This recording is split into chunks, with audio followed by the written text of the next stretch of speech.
Ma'am si Carla Estrada, aminadong desidido siya sa pagkakatuluyan ni Andrea Brillantes at Daniel Padilla.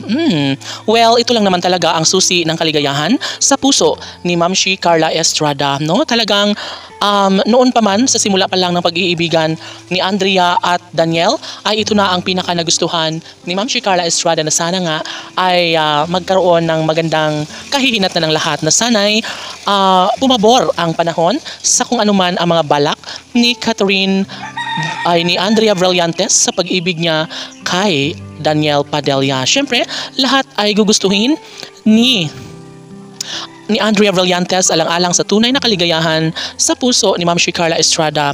Matagal ng pangarap ni Ma'am si Carla Estrada na sana'y magtagumpay ang kanyang anak na si Daniel sa usaping pag-ibig, no? Of course, ito lang naman ang nais ng lahat na sana'y pumabor naman ang tadhana na magkaroon ng pagkakatuluyan na siyang pinakapangarap noon pa man ni Ma'am si Carla Estrada. Sabi nga ni Carla Estrada na hindi na siya papayag na masaktan muli ang kanyang anak na si Daniel Padilla sa usaping pag-iibigan nila ni Andrea Brillantes. Dapat umano na nasimula na ang kanilang relasyon ay dapat na ituloy-tuloy na ang kanilang mga nasimulan dahil ayaw na ayaw ni Andrea Brillantes na mawala rin sa kanyang buhay si Daniel Padilla na siyang nagustuhan ni Ma'am si Carla Estrada. Of course, patuloy na naniniwala ang taong bayan sa tunay na pagmamahal na nararamdaman sa isa't isa ni Andrea at Daniel na siyang nagbibigay kaligayahan sa puso ni Ma'am si Carla Estrada. Matid ng lahat na sadyang tunay na nagkakagusto na si Daniel kay Andrea noon pa man.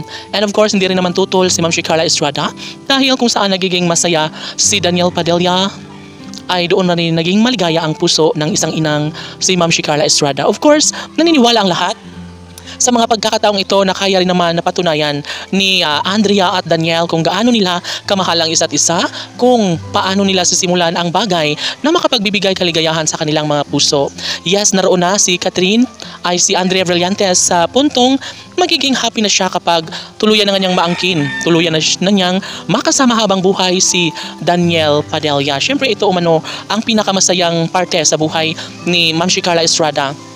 Dahil sa totoo lang ay pangarap na niya na maikasal, pangarap na niya na magtagumpay ang anak na si Daniel sa pag-ibig niya kay Andrea Brillantes. Of course, lahat ay nangangarap na magkaroon nga ng kasagutan. Ang pinakapangarap ng lahat na sana'y tuluyan na ang maangkin ni Daniel si Andrea Brillantes dahil ito lang naman ang tanging makapagbibigay kaligayahan sa lahat.